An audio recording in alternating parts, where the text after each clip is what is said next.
আমরা আমাদের জন্মের আগে থেকে দেখেছি, আমার মা বাবার কাছে শুনেছি, আমরা সবাই উত্তম কুমার এবং সুচিত্রা সেনের জুটি নিয়ে কথা বলতাম। ওনারা একসাথে প্রচুর সিনেমা করেছে। তারপরে আমরা দেখেছি বোম্বাদা আর ঋতুপর্ণা সেনগুপ্ত, ওনারাও 50-60টা সিনেমা একসাথে করেছে।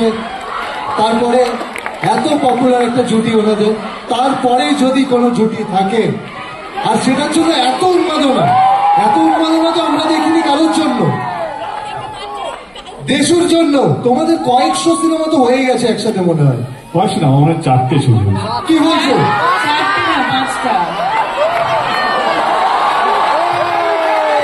আমি দেখছিলাম তোমার মনে আছে কিনা। আসলে 5টা না, 6টা। ধূমকেতুকে ভুলে যাও। তুমি যেখানেই থাকো, যত বড়ই হও না কেন, ধূমকেতু তোমাকে কোথাও ছাড়বে না।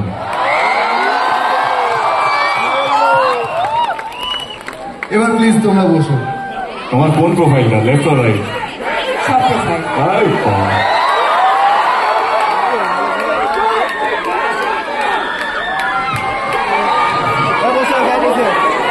অডিয়েন্স এত শান্ত কেন?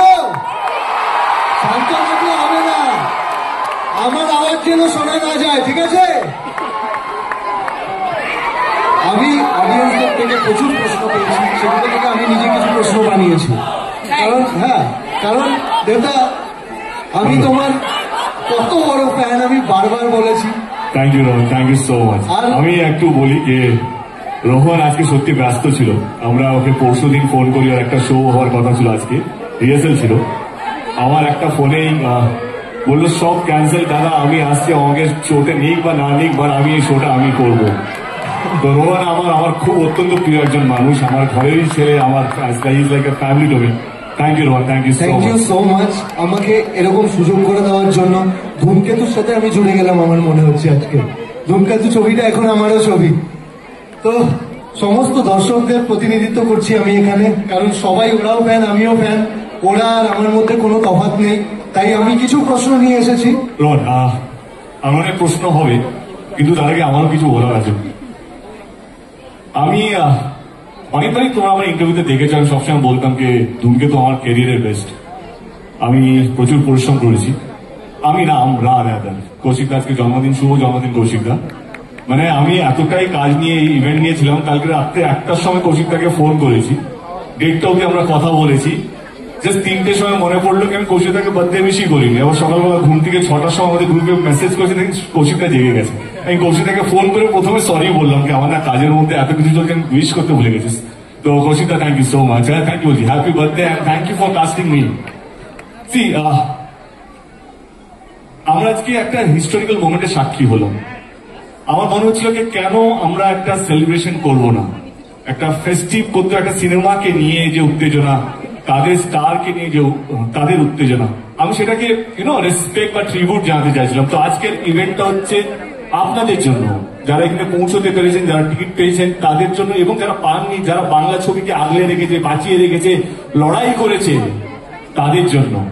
এটা টিম ধূমকেতু, টিম দেব এন্টারটেইনমেন্ট, টিম ডাক ক্রিয়েটিভ মিডিয়ার পক্ষ থেকে আমার সমস্ত শ্রোতা, আমাদের সমস্ত বাংলা ছবির দর্শক যারা নিয়মিত ভাবে কোনো ইউটিউব বা কোনো পোর্টালের জন্য ওয়েট না করে টিকিট কেটে হলে এসে ফার্স্ট ডে শো থেকে আরম্ভ করে 100 দিন 150 দিন কমপ্লিট করে, তাদের জন্য থ্যাংক ইউ সো মাচ। আমরা ভুলে গেছি ধূমকেতুকে, আমাদের অনেক জীবন পাল্টে গেছে, আমাদের চিন্তা ভাবনা পাল্টে গেছে, আমরা আমাদের মধ্যে দূরত্ব চলে এসছে, ঝগড়া হয়েছে, অশান্তি, অনেক গ্যাপ বেড়েছে, কিন্তু আপনারা এই ছবিটাকে আগলে রেখেছেন। আমার সত্যি মনে হয় যে আমার বাবা আমার বোনকে সামনে দেখতে পাচ্ছি, হয় নাকি একটা পুণ্য কি তুমি জীবনে কিছু ভালো কাজ করেছো, সেটা ফল দেয়। আমি সবসময় বিশ্বাস করি বাবা মার স্ট্রাগলটা ভগবান তাদেরকে দেয় না, সেই ফলটা আমাকে দিয়েছে। নিশ্চয়ই কোনো একটা পুণ্য করেছিলাম বলে ধূমকেতুর মতন ছবি 10 বছর পর রিলিজ হওয়ার সত্ত্বেও এই উন্মাদনা, এইভাবে পাগলামি, মাতামাতি, আমি ভারতবর্ষ বলবো না, পৃথিবীতে এরকম একটা স্টেল ছবি, 10 বছর পুরনো ছবিকে নিয়ে উন্মাদনা আমি আজ পর্যন্ত দেখিনি। ধূমকেতু আমাদের কাছে একটা ইমোশন।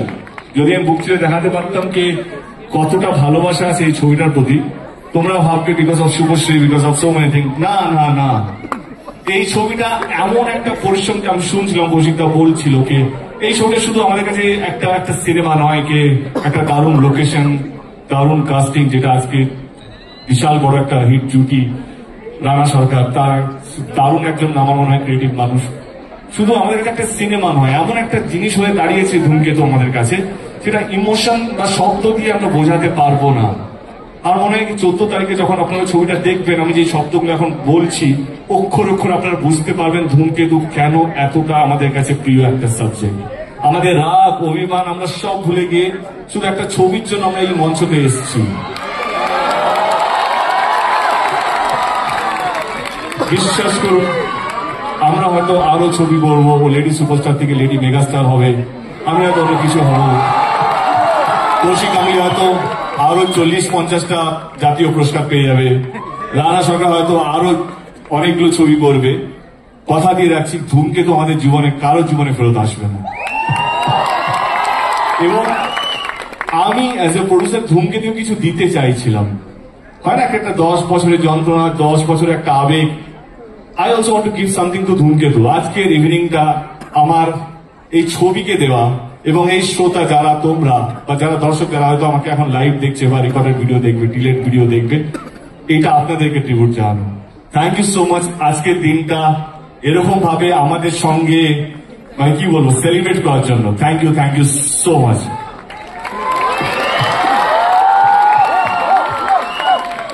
তোমাদের দুজনের যখনই কোনো সিনেমা রিলিজ হয় তখন সেটা আমাদের বাংলার দর্শকের কাছে উৎসবে পরিণত হয়। আর ধূমকেতু বাংলার সবচেয়ে বড় উৎসব, সেটা প্রমাণ করে দিয়েছো তোমরা সবাই। তাই তো বাংলার সবচেয়ে বড় উৎসব এখন ধূমকেতু। আমি প্রশ্নে যাই, প্লিজ প্লিজ, কঠিন প্রশ্ন করো না। কঠিন সব দুজনেরই সংসার আছে, কঠিন না, মন থেকে না। দেবদা, আমি শুনছিলাম তুমি বলছিলে যে এতদিন পর দেখা হচ্ছে, দেখা হলে কি কথা বলবো, তো দেখা হলো, কি কথা বললে প্রথমে? হ্যাঁ, শুভশ্রীকে সত্যি কথাটা বলবো না অ্যাক্টিং করবো? সত্যি বল, সত্যি বলবো তো। আমি ওর ইন্টারভিউগুলো দেখছিলাম, আমরা আলাদা আলাদা ইন্টারভিউগুলো দিয়েছিলাম। তো আমি ইন্টারভিউগুলো দেখে মনে হলো কি এত গম্ভীর হয়ে যাচ্ছে কেন, যখনই দেব নাম আসছে, ধূমকেতু নাম আসছে, ওকে দেখা হয় একটাই কথা বললাম, একটু হেসো, মানে খারাপ কথাগুলো শুনতে ভালো লাগবে। আমি হাসিটা মিস করলাম, বাকি তুমি কি বলেছো আমার কোনো ইয়ে নেই, বাট একটু হেসে কথা বললেও খারাপ কথাগুলো শুনতে ভালো লাগবে। তাই তো বলেছি? তুমি কি বলেছো? জয়েন, মানে এই আনসারটাতে আমি জয়েন করতে পারি? হ্যাঁ হ্যাঁ। সো এটা সবাই বলবে, শুভশ্রী মানে তার সাথে, শুভশ্রী মানে তার সাথে, আমি সবসময় তার সাথে কি হাসি বললো, আমি ভালো অন্য কোনো ছেলের নাম যুক্ত করছি না।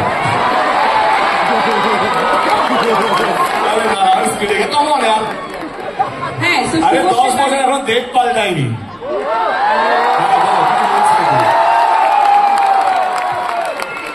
আমাকে খুব কম মানুষই দেখেছে যে না হাসতে, সো আমি হাসছিলাম, বোধহয় তুমি দেখতে পাও না।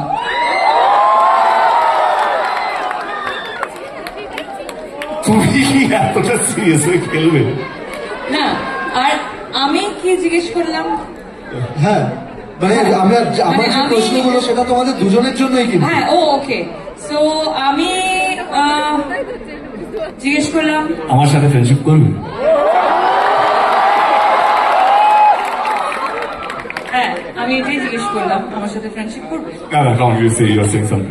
না না, এক্স্যাক্টলি আমি এটাই জিজ্ঞেস করলাম যে আমার সাথে ফ্রেন্ডশিপ করবে কিনা। তাছাড়া অফকোর্স যেটা সবসময় সব ইন্টারভিউতেও বা ইন্টারভিউ ছাড়াও যেটা ইন্টারনালি আমরা জানতাম যে ধূমকেতু নিয়ে আমাদের মেকার্সরা কতটা উৎসাহিত ছিল। অফকোর্স তোমাদের সাথে সাথে আমাদের উৎসাহ সবসময় ছিল, আমরা উদ্গ্রীব হয়েছিলাম। কিছু কিছু প্রবলেমস এর জন্য হয়তো এতটা বছর টাইম লেগে গেল, বাট অবশ্যই আমি প্রথমবার দেখা করে এটাই বললাম যে কেমন লাগছে, ফাইনালি ধূমকেতু আসছে, কেমন লাগছে। একটা প্রশ্ন করবো তোমাদের দুজনকে। একটা কেন, তুই টোটাল কটা করবি? অনেকগুলো আছে, আমি এটা একটু দূরে সরে করি। তোমরা দুজন দুজনকে স্টপ করো।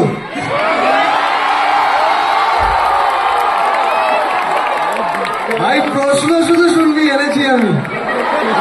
আমরা দুজন দুজনকে স্টপ করি কিনা? তোমরা দুজন দুজনকে স্টপ করো।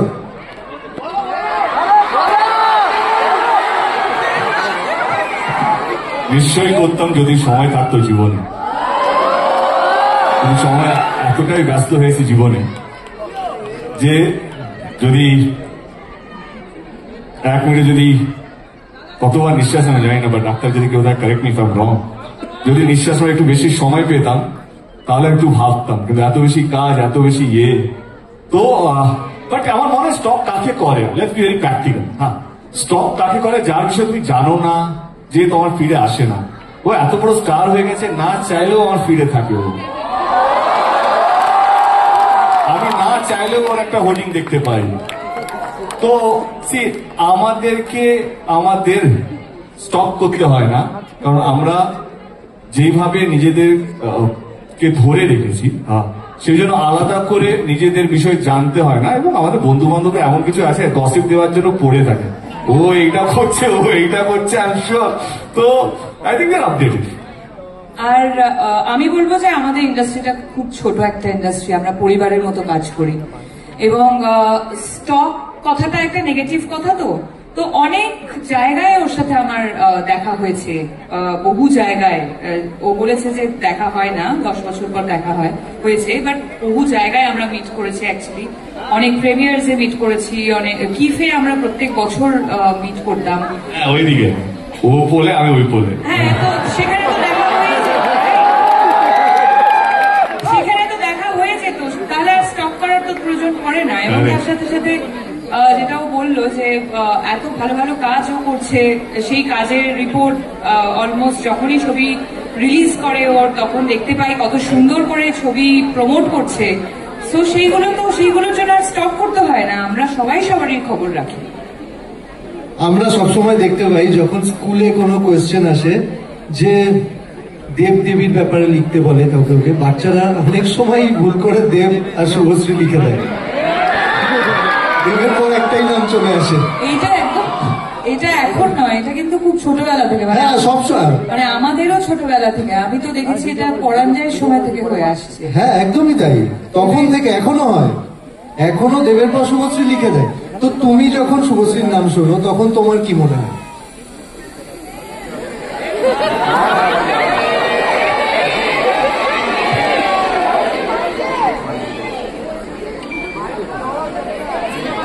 কি মনে পড়ে, কি কথা মনে পড়তে পারে?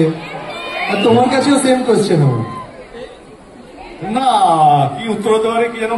এমনি ওকে না, but see the thing is that কে রোহন, একটা জিনিস let me be very clear, আর মনে হয় কি তোমরাও সহমত হবে যে এই জন্মে অন্তত আমি আমার নাম থেকে শুভশ্রীকে সরাতে পারবো না, বা Subhashree half truth is more dangerous, let me complete. তো ওর এই জন্মে শুভশ্রীর নাম থেকে আমাকে শোনাতে পারবে না যখন জুটি নিয়ে আলোচনা হবে, অন স্ক্রিন জুটি নিয়ে আলোচনা হবে। তো আমরা যদি সেলিব্রেটেড হই, বিকজ আমরা এমন কিছু করেছি, আমাদের পরিচালক, আমাদের প্রযোজক এমন কিছু আমাদেরকে দিয়েছে যাতে আজ অব্দি আমরা চলে যাব, কিন্তু আমাদের গান, আমাদের সিনেমা, আমাদের নিয়ে আমাদের স্মৃতি, সেটা আমার মনে হয় বাংলার ছবির দর্শকের কোনোদিনও মিটবে না। প্রজন্ম চেঞ্জ হবে, আজকেও আমরা উত্তম সুচিত্রা নিয়ে আলোচনা করি। আমি বলছি না আমরা সেই জায়গায় পৌঁছে গেছি। সেই ভালোবাসা, ভালো লাগানো এমন একটা জিনিস, সেটা থেকে যায়। আর কিভাবে হয় সেটা আমরাও জানি না। আমরা জানি না এইভাবে এরা এত চিৎকার করছে কেন, আমি জানি না। আমি এমন কিছুই করিনি, আমি শুধু আমার কাজ করে গেছি। আমার ডিরেক্টর যা বলেছে সেটা মন দিয়ে চেষ্টা করেছি করার জন্য। আমি আমার ব্যবহার ঠিকঠাক রেখেছি যাতে মানুষ এটা না মনে হয় যে দেবের ছবি হিট হয়ে গেছে বা দেব এমপি হয়ে গেছে বলে বেশি ফুটানি মারছে, তা নয়। তো I have kept a check on myself. তো আমার মনে হয় এই যে জুটি, সত্যি আমারও ভালো লেগেছে। সোশ্যাল মিডিয়া ভাইরাল ছিল, দেবীর জায়গায় দেব শুভশ্রী লিখেছে। অফকোর্স ভালো লাগে যে অ্যাটলিস্ট অ্যাজ এ অভিনেতা জুটি খুব কম সাকসেসফুল হয়, মানে খুব যদি 100%-এর মধ্যে খুব কম জুটি, আমার মনে হয় পার্সেন্টেজ অফ 2 or 3% জুটি যেটা সেলিব্রেটেড জুটি হয়। আদারওয়াইজ সব প্যারিং হয়, জুটি হয় না। তো I think I am fortunate যে শুভশ্রীর সাথে 10 বছর আমরা কাজ করিনি। যদি ধূমকেতু suppose two B our last film যেটা আমরা কাজ করেছি, তার সত্ত্বেও আমাদেরকে নিয়ে এই উন্মাদনা, এই মাতামাতি তো ডেফিনেটলি ভালো লাগে। হিস্ট্রির পার্ট ওটা কার না ভালো লাগে। সো আমার মনে হয় যেটা বারবার একটু আগেই তুমি শুরু করলে যে বলতে দাও ওকে, এমনি ছবিটা কম প্রমোশন করেছে, পুরোটা নিতে নিতে হবে আমাকে আজকে। এমনি যেটা তুমি শুরু করলে যে আমাদের বেঙ্গলি ইন্ডাস্ট্রিতে জুটি যাদের যাদের নাম, তাদের সাথে আমাদের নাম নেওয়া হচ্ছে, এটা থেকে বড় পাওনা আর কিছু হতে পারে না। বর্ধমানে ছোটবেলায় যখন বর্ধমান থেকে কলকাতায় জার্নি করে এসেছি, তখন এরকম একটা জায়গা পাবো সেটা তো ভাবিনি। তার সাথে সাথে যে একটা জুটি তৈরি হবে, তারপর দেশকে পাবে, এটাও ভাবো।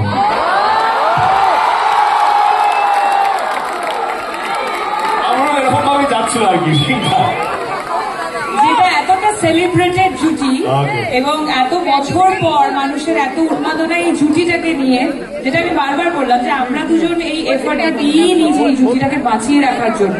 শুধু আমরা কেন, যে যে ডিরেক্টররা আমাদেরকে এস্টাবলিশ করেছিল তারাও ভাবেনি, প্রডিউসাররাও ভাবেনি, শুধু ভেবেছে যারা তারা সামনে দাঁড়িয়ে আছে বা স্ক্রিনের পিছনে। আমরা ভেবেছি শুধু। আচ্ছা, আমাদের